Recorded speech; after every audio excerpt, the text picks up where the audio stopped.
जब पांडु ने शरीर छोड़ दिए, शरीर छोड़ने के बाद माता कुंती एकला जंगल में क्या करेंगे, इसलिए उन्होंने सोचा चलो पांचों बेटे को लेकर हम जाएंगे हस्तिनापुर। तो वहाँ पे सारा जो महर्षि थे वो महर्षि बोले चल हम भी आप लोग को लेके जाएंगे, आपको छोड़ देंगे हस्तिनापुर में, हमारा तो वही कर्तव्य होता है कम से कम हम लोग आपको छोड़ देंगे।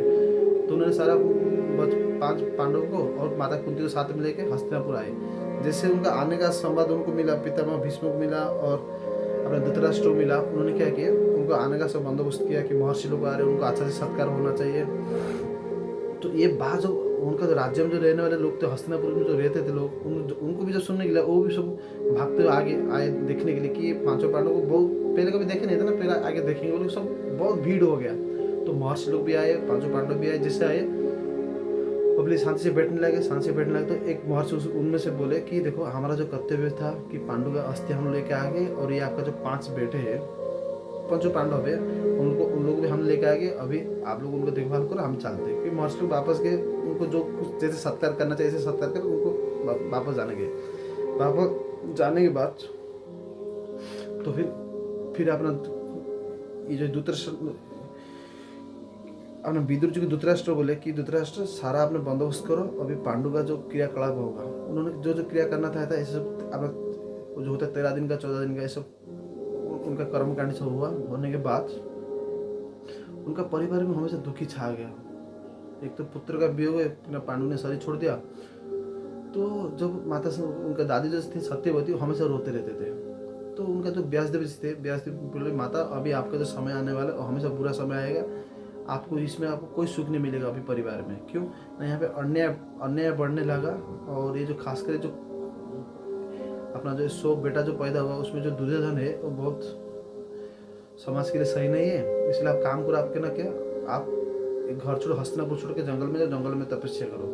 अगर आप यहीं रहोगे तो आपके सामने में आपका जो वंश का नाश होता है तो आपको दिखना पड़ेगा, इसलिए अच्छी बात नहीं, आप जाओ। तो सत्यवती ने क्या किया, अंबालिका और अंबिका दोनों बहू को लेके जंगल में गए, तपस्या कर उन्होंने आज शरीर छोड़ दिया। फिर यहाँ बच्चे लोग का अच्छा से जो संस्कार होना चाहिए संस्कार किए पितामह भीष्म ने। संस्कार के बच्चे लोग आराम से सबके साथ खेलते थे, कूदते थे। उसमें से खासकर भीम बहुत ताकतवर थे, सबको हरा देते थे खेल में, सबको हमेशा हरा देते थे। खास करके जो दुर्योधन है भीम से बहुत जलता था। दुर्योधन सोचता मैं भीम को कैसे मार दूँ, इसे हमेशा सोचता था कि ना, ये जो दुर्योधन हमेशा भीम से परास्त हो जाता, हार जाता था। तो एक दिन दुर्योधन ने एक प्लान बनाया कि काम वो सोचा कि इस सबको लेके जाऊंगा, मैंने एक प्रोग्राम बनाएंगे, खाना पीने का प्रोग्राम, जल क्रीड़ा करने के लिए। वहाँ पे भीम को जहर देके मैं मार दूंगा, फिर तो मेरे को टेंशन नहीं कि मेरे को हरा नहीं पाएगा, मैं सबसे बड़ा ताकतवर हो जाऊंगा। उन्होंने उनका पिताजी को बोल के एक प्रोग्राम बनाया कि पिताजी हम लोग जाएंगे जल क्रीड़ा करने के लिए गंगा जी के तट पर, आप हमारे लिए कुटिया वुटिया बना दो, हम लोग वहाँ पे खान पीने का बंदोबस्त कर लो। बोले ठीक है, तो राजघर के तो बैठे हैं। तो वो लोग जैसे गए उनके लिए खाने पीने का बंदोबस्त हुआ, कुटिया वुटिया बना दिया गया, जल क्रीड़ा के लिए सब कुछ बंदोबस्त कर दिया गया। फिर जब खाना पीना वहाँ पे अपने दुर्योधन, ये ना युधिष्ठिर, ये जो दुर्योधन जो है अपना युधिष्ठिर महाराज को बोले कि महाराज आप भी आइए, भाई है बड़ा भाई है, भाई आप भी आना प्रोग्राम में, हम लोग खेलेंगे। तो बोले ठीक है हम चलते हैं। फिर साथ में सब गए, साथ में जो गए, ये जो दुर्योधन है वो तो बहुत हिंसा था, क्रूर तो पूरा बहुत दुष्ट था। और भीम को मारने के लिए भीम जो चीज़ खाएगा उसमें क्या कालकूट नामक जहर मिला दिया। जहर मिला के बोला भाया ये आपके लिए, भीम को खिलाने के लिए बोले। भीम और ये जो दुर्योधन एक ही दिन में पैदा हुए थे। जो खाने के लिए दिए भीम में कुछ सोचा नहीं, भीम सोचा मेरा भाई है, चलो आराम से सब कुछ खा गए, जितना सारा जहर मिला हुआ सब चीज़ खा ले। खाने के बाद उन्होंने क्या जल क्रीड़ा करने के लिए, जैसे जल क्रीड़ा कर रहे थे तो जो कालकूट का जहर जो है ना धीरे धीरे बढ़ते गया। जैसे धीरे धीरे बढ़ते गया तो भीम को धीरे धीरे चक्कर आने लगा। चक्कर जो आने लगा तो भीम क्या गया, आके अपना कुटिया में आके सो गया। बाकी लोग सब खेल रहे थे, जल क्रीड़ा कर रहे थे। जब सो गया उस टाइम में दुर्योधन भीम का ऊपर नजर रखा था कि भीम कहाँ जा रहा है, क्या नहीं कर रहा है, सब कुछ देख रहा था। जैसे देखा सो गया बोल उसने मर गया बोल के, वो क्या किया भीम को वहाँ पे बहुत सारे तो पेड़ पौधा थे, उनका जो टाइनस है ना उनको पूरा बांध दिया, रस्सी करके बांध के उसको जमुना में लेके गंगा में लेके फेंक दिया। जैसे गंगा में लेके फेंक दिया तो भीम गंगा में तो फेंकने के बाद भीम जी क्या गंगा के बहते एकदम नागलोक में पहुंच गए। जब उन्होंने नागलोक में पहुंचा, वहाँ के जो सर्प थे, सांप थे, उन्होंने देखा ये कौन आ गया। तो उन्होंने क्या उनको डसने लगे। जैसे उन्होंने बहुत सारे डसने लगे तो भीम का जो कालकूट का जो जहर था वो धीरे धीरे उतरने लगा।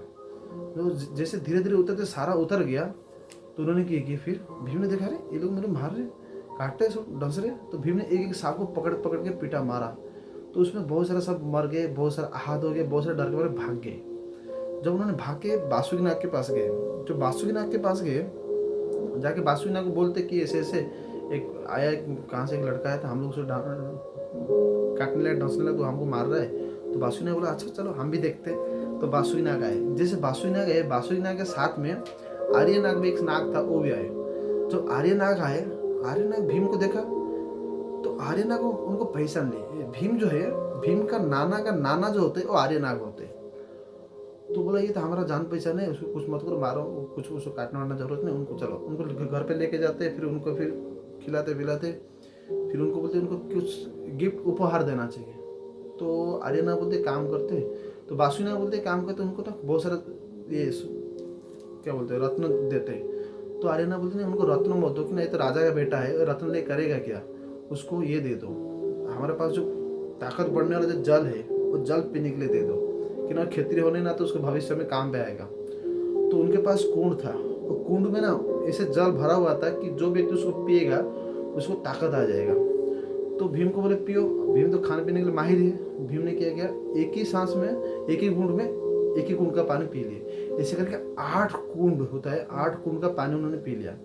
जैसे उन्होंने 8 कुंड का पानी पिया, तो भीम के अंदर ना 10,000 हाथियों का जो ताकत है वो आ गया, 10,000 हाथी का ताकत। तो उन्होंने फिर आर्यनाग बोले बेटा अभी तो आपने इतना सारा पानी पिया, तो आप काम करो, उसको पचने के लिए सो जाओ। तो उन्होंने 8 दिन तक भी सोया शांति से, क्यों उसको पचने के लिए ये चाहिए ना। फिर सो गए। तो यहाँ पर जो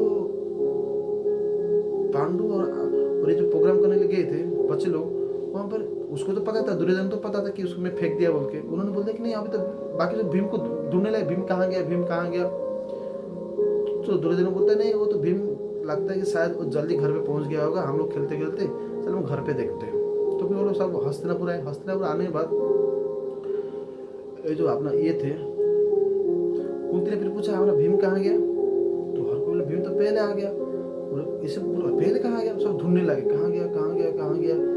लेकिन कुंती को इसका अपने दुर्योधन का ऊपर थोड़ा शौक होता था कि ना, कुंती जानते कि जो दुर्योधन है तो क्रूर स्वभाव का है, हिंसक है, और ये कुछ भीम का ऊपर कुछ किया होगा। इसलिए उन्होंने विदुर को बोला है। विदुर को बोल के विदुर को सब कहानी बताई कि ये लोग गए थे, ये मेरे को लगता है इसका ऊपर शौक है।